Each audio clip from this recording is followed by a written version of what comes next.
Welcome to my YouTube channel. आज मैं आपको क्लास 9 के लिए उर्दू के सबक नंबर 12 की क्विक रिवीजन करवाऊंगी, ताकि जिन बच्चों की एग्ज़ाम की तैयारी अभी भी नहीं हुई है वो बच्चे भी अपनी एग्ज़ाम की तैयारी को जल्द से जल्द पूरा कर सकें। तो बिना टाइम वेस्ट किए पढ़ना स्टार्ट करते हैं। सबक नंबर 12 का नाम है रेड क्रॉस सोसाइटी, यानी कि इस चैप्टर के अंदर आपको एक इंटरनेशनल लेवल पर बनी हुई सोसाइटी के बारे में बताया जाएगा, जो कि एक तंजीम है जो कि नेशनल लेवल पर है, जिसका नाम रेड क्रॉस सोसाइटी है। तो सबक का खुलासा पढ़ना स्टार्ट करते हैं, क्योंकि एग्ज़ाम में किसी भी सबक का खुलासा अपने लफ्ज़ों में लिखने के लिए ज़रूर आएगा। इससे आपको चैप्टर के बारे में भी पता चल जाएगा। तो सभी बच्चे ध्यान से सुनेंगे, इस तरफ ध्यान देंगे। जोड़ का लाल निशान, आपने डॉक्टरों की दुकान पर प्लस का लाल लाल सा निशान देखा होगा, उसी निशान के बारे में बात की जा रही है। जोड़ का लाल निशान रेड क्रॉस सोसाइटी की अलामत यानी कि निशानी है। रेड क्रॉस सोसाइटी एक ऐसी आलमी तंजीम है यानी कि इंटरनेशनल लेवल की एक ऐसी तंजीम है जो दुनिया में खिदमत खल्क करने में बिज़ी है। फ्रांस ने क्या किया था कि अपने दोस्त ममालिक के साथ मिलकर ऑस्ट्रिया पर हमला कर दिया था, और ये लड़ाई सिर्फ चंद घंटे चली थी। याद रखोगे, फ्रांस ने अपने दोस्त ममालिक के साथ मिलकर ऑस्ट्रिया पर हमला कर दिया और ये लड़ाई सिर्फ चंद घंटे चली, लेकिन इस लड़ाई में 40,000 सिपाही मारे गए। इन दिनों सैल्फरनियो में फ्रांस का कोई एक बैंक का ओहदेदार था जिसका नाम हेनरी डोनान था। उस टाइम पर ये फ्रांस में मौजूद था।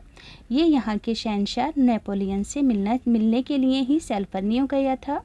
डोनान को अपने अलजायर में कैंपों में पानी का माकूल इंतज़ाम करना था, जिसके लिए वे नेपोलियन से मिलकर ख़ास सहूलियतें हासिल करना चाहता था पानी की।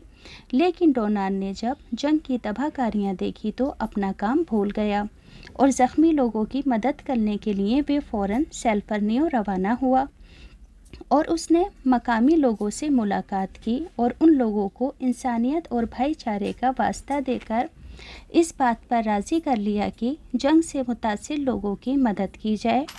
मैदान जंग में जो ज़ख्मी सिपाही थे, डोनान और उसके साथियों ने इनकी मरहम पट्टी की और उन्हें इब्तिदाई तिबी इमदाद दी। 1861 में डोनान ने एक किताबचा लिखा, छोटी सी किताब लिखी जिसका नाम था सैल्फरनियो की याद में, और इसकी 1000 कॉपियाँ पूरे यूरोप में मुफ्त में तकसीम की, जिससे पूरे यूरोप के अंदर पढ़कर तहलका मच गया। डोनान ने 1863 में जेनेवा में एक कॉन्फ्रेंस बुलाई जिसमें 17 मुल्कों के नुमाइंदों ने हिस्सा लिया था। इस तरह ये तंजीम आलमी सोसाइटी वजूद में आई थी और आज भी ये सोसाइटी सारी दुनिया में खिदमत खल्क का काम अंजाम दे रही है। याद रखोगे कि 1861 में डोनान ने एक किताब लिखी थी सैल्फरनियो की याद में, और इसकी 1000 कॉपियाँ मुफ्त में पूरे यूरोप में तकसीम कर दी थी, जिससे पूरे यूरोप में तहलका मच गया। डोनान ने 1863 में जेनेवा में एक कॉन्फ्रेंस बुलाई जिसमें 17 मुल्कों के नुमाइंदों ने हिस्सा लिया। इस तरह ये आलमी सोसाइटी वजूद में आई और आज भी ये सोसाइटी सारी दुनिया में खिदमत खल्क के काम अंजाम दे रही है। अब बच्चों, इस चैप्टर के टेक्स्ट बुक के क्वेश्चन आंसर हैं। तो टेक्स्ट बुक के क्वेश्चन आंसर पढ़कर सुनाने से पहले एक छोटी सी बात बताना चाहती हूँ। जिन बच्चों को स्टेशनरी के ख़ास गिफ्ट आइटम्स ख़रीदने का शौक़ है, जैसे कि ऑटोमेटिक शार्पनर, नीडेबल इरेज़र, ख़ास तरीके की क्लिक पेंसिलें, तो ये सभी चीज़ें आपको बिल्कुल आसानी से ऑनलाइन मिल जाएंगी। लिंक डिस्क्रिप्शन में है, क्योंकि ऑफ़लाइन ये चीज़ें बहुत महंगी मिलेंगी, ज़्यादा कमीशन पर मिलेंगी, तो आप यहाँ से जाकर ख़रीद सकते हो।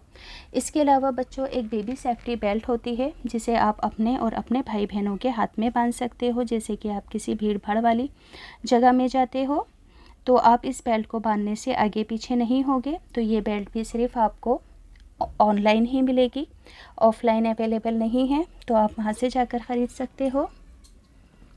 तो अब टेक्स्ट बुक के क्वेश्चन आंसर पढ़ने स्टार्ट करते हैं। सवाल नंबर 1 है, हेनरी डोनान नेपोलियन से किस मकसद से मिलने गया था?